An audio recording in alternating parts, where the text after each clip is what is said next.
Hello and welcome to the Remedy Fibers podcast, a podcast about knitting and crochet hosted by me, Jillian. If you're new here, welcome, and if you're a returner, thank you so much for coming back to my channel. Today we have no finished objects. Actually, that's a lie. We have some spinning finished objects, some fun works in progress, and I've been knitting, I've been spinning for hours and hours, and I wanted to show you what I've been watching to keep me entertained, for keeping that knitting and crochet mojo up, because spending hours and hours of spinning, I need something that's going to be entertaining enough to watch and keep me to finish my project. So I'll show you some things I'm watching on Netflix, some YouTubers that I'm loving at the moment, and hopefully you stay tuned. But if you're new here, I live in Northern California with my husband and dog Benny. I love everything yarn related, and I hope you stay for my yarn journey. Also, shout out to our new subscribers. I see y'all coming in. I hope you enjoy today's content, and let's get started. So as you know, I've been working on a spinning advent that I got for the month of December of last year, and it is the Nest Fiber Spinning Advent, and it took me a little bit of time to start to actually spin on the project. Now I've been addicted, and today has been the day that I am finally done. I will include footage here of all of the skeins lined up just because it's too much for me to hold, but I was able to do my final spin this past weekend, spinning 3 of the little wool babies that I had. So first up we have the Polworth. So this is how the Polworth is looking. I'm going to take that out so you can actually see the skein. And one thing I've noticed about my spinning, especially with an advent, is my spinning has improved as a result, and I've fallen back in love with spinning. So this is the Polworth. So far I still need to soak all of these in wool wash, so they do have some twist in them. But this one was majority like light pinks, hot pinks with some neon greens in there. And I'm going to tell you at the end, once I show you all of these, my top 3 recommendations for fibers for beginners, because some of these were definitely much easier than others when spinning with them. So I've fallen back in love with spinning, and believe it or not, one of my new works in progress is also a spinning project. I am too shocked myself. Next up we have this BFL Milk Silk combo, and this was the one that I was talking about last week that was so difficult to spin. I think the milk and the silk combo is what made it so difficult to apply, and so I think it still came out really nice. It's really fun. There's like a shine to it. I don't know what milk is. I think someone answered it in one of the previous comments, but some type of combo mix. And so this one doesn't have that much twist. As you can see, when I unraveled it, it's kind of just hanging straight. I think I was able to maintain somewhat of a consistent spin with this one, even though it gave me so much challenges. And lastly, we have our Cormo Silk combo, and this was my final spin of last night, final spin of all the spins. And this one I'm really impressed with how consistent, minimal twists. You know, I feel like there's a test if it spins too much, it's been overly twist. This one has, you know, just a little bit of a shaping, but I'm loving the combo. I'm loving these colors, these pastel colors, and this has been probably one of my thinnest and most consistent spins of all of the little wool babies that I had. So I'm really happy with how this project turned out. I also want to continue to figure out what I want to knit or crochet with this project. I'm thinking of a shawl just because I know that I don't have a lot of yardage, and some of these are thinner and thicker. And through spinning this, I realized that my goal is to spin as thin as possible, and the reason why is because I want to get the most out of my wool, the most yardage that I can get. And when I do spin a thicker weight, I notice that I have way less yardage. So even though I'm not gravitated towards fingering weight types of projects, I do want fingering weight spins just so I could get the most out of my money, get the most yardage. And I noticed that that's when I'm most happiest for my spinning projects. So I'm going to continue to practice to spin as thinly as I can, but also practice to spin to a certain type of weight, and I'll talk about that in a little bit. Ultimately, I highly recommend the Nest Fiber Advent. It gives you an opportunity to explore different types of fiber content. There was Polworth in here, Rambouillet, Cormo, Silk, whatever milk is, and it gives me a chance to explore different colors, different colorways. It was really fun. It kept me going, and the ombre was a icing on the cake, because it made me want to continue to spin.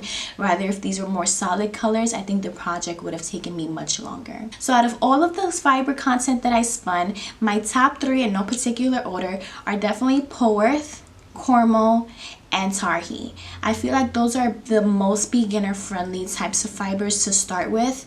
Not the merinos, not the silk. I forgot all the other ones on the list, but I feel like the Poworth, the Cornmeal, and the Tarhi are a little rough enough so that you can practice your plying as a beginner and not worrying about your fiber flying into the world, flying out of your hands. And believe me, that has happened to me throughout this process. Some of those beginner mistakes still happen to me, but you learn to just kind of reduce how often they're happening. So if you're looking to start your spinning project, if you're trying to buy wool, I would recommend one of those 3. And my favorite of the 3 would have to be the Cornmeal, just because I spun that one up last. It was so pleasant. Spinning is so relaxing and so meditative, to the point that it makes me fall asleep. I can be there spinning and I feel my eyes getting heavier. Sometimes I have to put it down because I'm getting inconsistent with how I'm plying. So highly recommend Nest Fiber. If you have any advents that you know that are spinning related, fiber related, definitely let me know down below in the comments, because I think I would want to do another advent for spinning this upcoming December. So before we move on to works in progress, I didn't want to forget what I'm wearing. This is the Summer Sorrow by Wool & Pine Designs, and this is the second time that I've knit this pattern back in 2022. So time is flying. I can't believe this was over 2 years ago that I made this. But this is using La Jolla yarn. I love the colorway. I didn't list what colorway this was, but you know, purple is my favorite color. So I love how the Summer Sorrow came out. I would definitely want to check out more patterns in the future.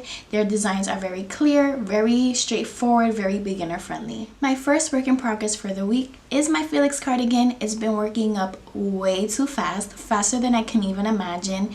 And I knit this a few years ago. I want to say it was maybe 2 years ago, in a burgundy colorway. And I originally bought this Let Lope Be yarn for a different project. After sitting on it for some time, I realized that I wanted a cardigan, and so that's why I decided to knit the Felix Cardigan for the second time.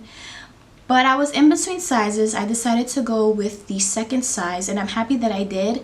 However, I realized the issue that I have with this pattern. And I feel like it's such a popular pattern that I haven't really heard anybody say anything about the neckline. So I'll insert a picture of my first Felix cardigan, and I knew something was off with the fit. So this time around, I was really conscious of that. I wanted to fit more comfortably, more to my body proportions, and I thought that it was the size that I chose that was wrong. I thought it was the fiber content that I chose that was wrong, and I realized it's the neckline. So when you cast on the neckline, this is a paid for pattern, but when you cast on the neckline, everybody is casting on the same amount of stitches. And so normally you would cast on the stitches appropriate to your body proportions. So that's when I realized something is off here. And when I tried it on, and I'm going to try it on for you, I noticed I still don't like the neckline. So I was in a Ravelry trying to see if anyone did modifications, if anybody said anything about the neckline. And there were quite a few people that said that they picked up less stitches for the neckline because they didn't like how big and oval it was.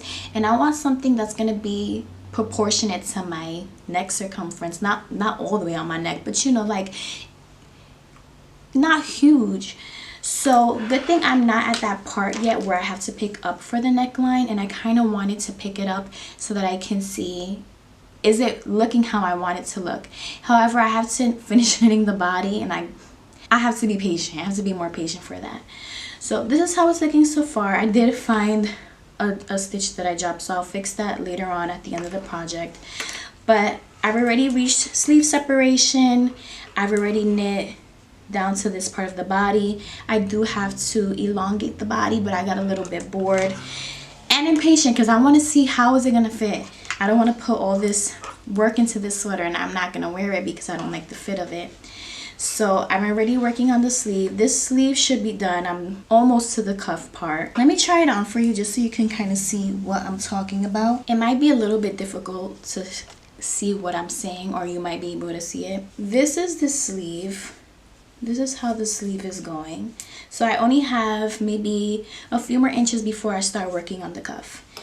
And overall, I'm happy with it. It's coming out great. But this is what I'm talking about with the neckline. I don't want a neckline to be here. I kind of want a neckline that's going to be here. And this is the issue that I had with my previous Felix cardigan, because I thought the neckline was way too huge. And so I'm going to try to do the modification where I pick up less stitches than what the pattern is asking for, just so that I have a more cinched in, more fitted piece. So if you've knit the Felix cardigan before, let me know, does the neckline fit you proportionally? Did you also notice that something was a little bit off? Otherwise, I'm completely happy with it. This is how the front part is looking, and I still need to add the ribbing for the button band. We're good here. Everything is going good, but I was a little bit disappointed because I know this is a pattern that I've raved about. I've heard other people rave about, but no one really talked about the weird neck sizing. So this is all that I have left. I have enough for maybe one sleeve, and then the body, I'm gonna have to order some more so I can make sure that the body is long enough for my body measurements. So hopefully we're not having another mismatched color situation, because you know I'm always buying less than what I need, and then I screw myself over, and then there's a weird color variation in my garment. So far I've been lucky that it hasn't been too noticeable, but even my last Felix cardigan, I didn't realize it was hand-dyed yarn and I had to alternate skeins, that there is a section where it divides. There's a difference in color. So even though I've been knitting for many years now, I am still a rookie when it comes to alternating skeins. I don't want to do that. Honestly, I never really learned how to do that. So I'm hoping that the new balls of yarn that I buy will match perfectly, seamlessly. Wish me luck. So every year, Drea Renee Knits does some sort of spinning challenge where you spin your project to make one of her designs. And this year she had the Traveler Hoodie as part of this item that you can spin to knit, and I decided that I wanted to do this last year with one of the cows, and I just didn't get around to it. And this year I have a new goal. However, this whip is gonna be in an asterisk. This might take a year, this might take over a year, but I am gonna put myself up to the challenge and try to spin my very own Traveler Hoodie. So this pattern was released back in April of 2023, and I do receive her newsletter, and I did get the discount code when it was part of the Spin to Knit announcement. So I do have wool that I'm ready to spin up. I've already started the project. However, it's gonna take me a long time to spin sport weight. Right now I thought it was fingering weight, I just realized it was sport weight. It's gonna take me a long time to spin sport weight yarn, and it might not even be sport weight. We're just gonna strive for fingering at this point to get enough quantity to make a sweater. And I did the calculations. I'm going to need over 2,000 yards, and I only have 15 ounces of wool, and normally 15 ounces of wool will get me maybe 1,000 or so yards. I'm kind of guesstimating. So let me tell you about the wool that I'll be spinning up with. This is from Wonderland Works, and the color is Mystic Blue. So I got this back at Lantern Festival last year, and I got 3 of these. Each braid is 5 ounces, so I have 15 ounces of wool, and the combination is 80% merino wool, 20% tussa silk. When I bought this wool, I had no idea what was my favorite, what was beginner friendly. After my nest fiber project, I do realize it would have been better if this was Polworth, Cornwall, Tarhi. It's okay, but I actually didn't have an issue spinning this up. It actually spins up really nicely. I think the silk content really makes it easy to draft, much more smoother for me. And so I'm loving the tonals in here. As I'm spinning, I'm seeing the light blues, the dark navies, and normally I don't even knit or crochet with this dark of a blue color, but it was something that I wanted to go after since I always go to purples. So for one braid, I already released it, took it out, and I have these little balls. I have 16 of these little balls, and I'm gonna see how much is going to fit on my bobbin, and then just continue to spin. So this is going to be, it took me 3 months to spin up all of my nest fiber advents, and I don't even think that was 15 ounces. So it's gonna take a while. I'm giving myself a year. I think the spin along is a year long, but I'm gonna give myself a year, and I'm gonna have to make another purchase, and most likely in a different colorway. I don't know if I want it to be too similar, like maybe a dark purple, or I want something to like blend and fade together, because they no longer sell this colorway on her website. She does have lots of availability, so if you're looking for a new dyer, a new fiber content creator, definitely check out her website. I love her items. And if months pass by and you don't hear about this project, you know, check on me, remind me, because even though I really love to spin, I think I should have went with something that had more variation in it, more variegated, because after spinning the same color over and over and over again, it does get quite repetitive and boring. And I realize I'm here for a good ombre. I think an ombre will keep you more invested in the project, make you want to finish it faster. Not that this is a race, but it just hours and hours and hours. I want to make sure that I am actually completing it. So is the Traveler a little bit overreaching? Maybe, because I need extra yardage for that hood. But maybe we'll just see how it goes. Maybe I'll just make the sweater portion of it and add the hood another time. So as you may have realized, I did not go to the Bay Area yarn crawl. I just decided it wasn't financially responsible for me to go. I didn't plan it. I didn't budget for it. I had some little expenses that came up throughout the month, and it just didn't align with my goals. I do have some heavy financial goals. I've been listening to the audiobook, The Black Girl's Guide to Financial Freedom. I follow Dave Ramsey. I'm learning all this information about becoming debt-free, financially independent. I even learned of the term FIRE, so financial independence, retire early. And I'm really loving all of this information. I've never been into like math or business or finance. So ever since I turned 30 last November, I've been more into thinking about how I can set myself up financially for the future. And I've been saving, aggressively saving for a few years now. But now that I'm starting to see my money grow, I'm starting to think about how I can invest that, make it grow. What are these people doing to retire early or become debt free? I've always wanted a life of debt freeness, and there's not a lot of people talking about this topic. So that's why, long story short, I decided not to go to the Bay Area yarn crawl. But I still made a yarn purchase. I went to my local craft store. It's not a yarn store, they sell crafts, but they do have yarn. And I told you, the yarn demand is there. They have put more yarn options out for us, and I'm so happy. So I have a secret project. I'm not going to tell you what I'm going to be knitting on. It is a knit project. I'll show you what the yarn is, but I'm not going to give you any details until it's over, so it's kind of like a surprise for you and me. But I got the Feels Like Butter by Lion Brand Yarns, and so this craft store does not have any like hand dyed. Most of it is commercial yarn from Lion Brand. So this is the ball of yarn. I got 3 of these, and the colorway is Ice. So I love the color. I love how pretty it looks. It's very soft and comfortable. So I looked up the pattern. I'm not going to tell you the pattern. That is part of the secret here. But I was able to knit my gauge swatch, and I am on gauge. I also blocked it. Even though this is 100% polyester, I did me gauge, and I don't think it grew. It did not grow from when because I did the measurement before I blocked it, and then I did the measurement again. So this is my gauge swatch. It's so pretty. I'm so happy. The reason why that project is going to be on the queue is because I'm waiting for needles. All the needles that I have, and I don't have a 2.5 millimeter, so I need to wait for my needles to come in, and then I can start working and casting on that project. But I'm so excited for it, and I think you're gonna be excited for it too. So Ravelry has a feature called the queue, things that are coming up, things that you want to knit or are about to get ready to cast on. And so I have some things on my physical queue, including this project. I'm waiting for knitting needles. Eventually the Felix Cardigan is gonna be added onto that, because I'm really running limited on yarn supply. I need more yarn for that. So I have 2 projects on the queue, and then I also have another project I'm going to be knitting. I think I'm going to be knitting, don't hold me to it. The Champagne Cardigan by Petite Knit is going to be my first ever Petite Knit pattern. You know me, I don't like to jump on the popular patterns, but I love the style, I love the construction. And after making the Empire State cardigan by Knititude, I realized that I like a button band that's already infused in it. I don't like to add the button band in like this one.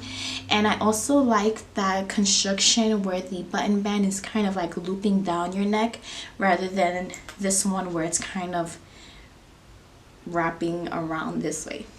I don't know if that makes any sense, but that one caught my eye. I already have the Yarnalia Marvel that I picked up a few weeks ago ready to knit with it, but I need to combine it with either a mohair or a suri. I'm thinking not a mohair because sometimes the mohair is just like a little bit itchy, and I want it to be worn in that transitional spring, early morning when it's still a little chilly outside. I want that cardigan to be used for that. So I'm thinking of a red mohair or a red suri silk, but this is not really red. It's kind of like a cranberry, or it's kind of muted. So I'll be interested to see how the combination brightens it up or gives it a little more oomph. So I have this project ready to go. I need to do my gauge swatch, but I need that wool. So I have it in my shopping cart. I think I'll purchase it this week so that I can start working on my cardigan. So next up, I wanted to talk to you about what I've been watching. As you can imagine, spinning takes hours and hours. I don't even want to admit how many hours it took me to knit up those 3 little skeins, but I need something entertaining to keep me going, and I can't really spin with quiet. I don't really like to spin with music. For some reason, I'm addicted to lo-fi instrumental relaxation music, and on my YouTube algorithm, all it shows me is lo-fi rain music, lo-fi jazz music, and that puts me to sleep. It's too relaxing.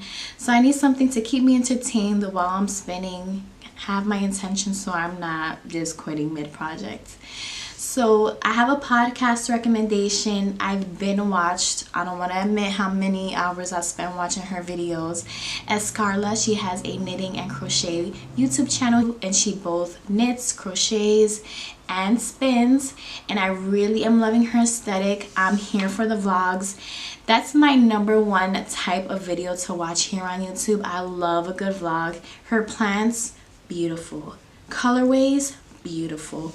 Such an inspiration. I love it. So if you haven't checked out her podcast, definitely go check her out, subscribe, and I'm just here for it. All the vlogs, I'm gonna be binge watching. So next up, me.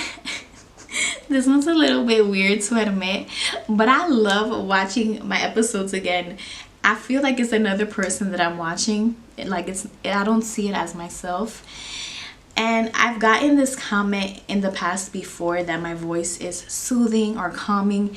And believe it or not, if I'm stressed out, I put my I put my episode on while I'm walking Benny, and it does soothe me. Normally, if you hear your own voice recorded, people say it's cringy, and sometimes I do say things or do things that make me cringe. I try to edit those out, but rewatching my episodes, it calms me.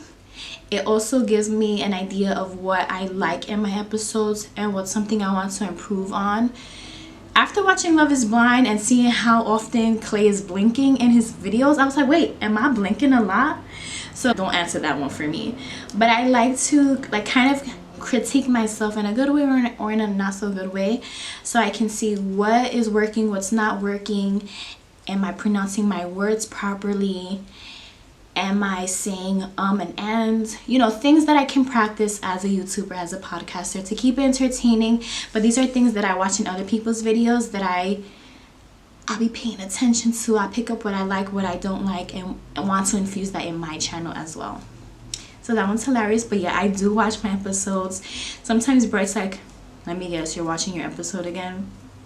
I watch it a lot during the editing process, but I also watch it for fun. Next up, this one is not knitting related, but I talk about her all the time, is Cozy K. She is a gamer, lifestyle vlogger here on YouTube, and she recently just dropped an episode called Cleaning and Decluttering. I told you I love a good vlog, and I just love to see how other people live, their aesthetics. Cozy K's videos inspired me to redecorate this space, and even though you only kind of get a glimpse of the background, this part of my area is so pretty. I have lots of plants. It's so relaxing. I mentioned before that I'm falling in love with spinning again. I had like a love dislike relationship with my spinning wheel, but I think that when you have an older spinning wheel, you just have to learn how to work it, and when you go months and months without spinning, you kind of forget the quirks or things you need to do to have more consistent spin. So I've been watching Young Folk Knits. She just released a new episode called The Combo Spin for Sweater Quantity, and I really like the episode because, as you know, I'm trying to spin 4 sweater quantity worth of yarn, and when you don't have all of the same colorways in your wool, how you can divide them so that you have more of a blend. And I never heard of a combo spin before, and I really appreciate her educating us about spinning, just because she mentioned that spinning is on the rise. There's more interest, it's more popular, and there's just still so much to learn. I've been spinning on and off for a few years now, since grad school, and there's still so many things that I do not know about, and I'm kind of learning through YouTube, not really through books, and mostly learning as winging it. What's working, what's not working, learning through my mistakes. Will I ever take a spinning class? I actually did try to take one, but it was too beginner friendly. It was like learn how to spin, period. When I already knew how to spin, I wanted to focus more on improving my technique and learning how to spin for a certain way, which the class was just not advanced for that. So I think I would want to take a class with like a professional, maybe one-on-one. But at this point in time, I'm just self-learning, self-practicing, trying to learn what I can through YouTube. So I really appreciated her video. She has beautiful braids of fiber, and something that I would want to incorporate maybe even in this project for a combo spin. So the next one that I've been watching is a video by Carrie Cakes. This one's not knitting related, but she lives over in Korea and she's doing an apartment hunting, so it's an apartment vlog, and I love the vlogs, you already know that. And it was just so beautiful to see the different spaces and her navigating apartment searching, and just how the way of life can be in another place. I really love their rental system, even though it's just as expensive and crazy like the US, but how you can rent an apartment, but you have to put a down payment, but that big chunk of money, you're still paying rent, but when you leave, you get that money back. So I feel like I wish there was a rental system like that in the US, because imagine you're putting down 10,000, 20,000, 30,000, whatever the amount of money is, but it's kind of like an investment that you get back. However, it probably would be a barrier to renting because not everyone has that big chunk of money to just put towards an apartment. It would be a barrier to renting, so I guess that would be the downside of that. And lastly, for YouTube, I was watching Meee Knits. She is a podcaster here on YouTube, and she recently did her 2024 knitting plans, and I really enjoyed watching her content because she talked about the love of cardigans. I feel like a lot of people are transitioning from pullovers to cardigans this year, but also she talked about home decor, and I thought the home decor options that she mentioned for knitting and crochet were very beautiful, very inspiring. I need some pillows, some hand knit pillow designs in my life. Will I make that this year? No, but I could live through her and enjoy her content because I don't have, no thank you, I don't have the time for that. But I did appreciate her talking about her different interests and what she wants to create this year. I don't have a knitting plans video this year just because I'm kind of just winging it, seeing what my capacity is and what I have the mojo to do. I did find that I am getting a little bit more creative, so I am excited about that. For the month of January, December into January, my knitting mojo kind of disappeared, but I'm happy that it's back and I'm here for it. But that's all that I have for this week. Let me know down below what you've been working on, what's keeping you motivated, interested, what patterns you're discovering, or projects that are giving you life, such as my spinning projects. But I hope that you are happy, healthy, and safe. I'm going to continue to work on my project here, but I will let you go because I'm starting to get a little bit hungry. But I hope that you are well, and I hope to talk to you soon. Take care. Bye.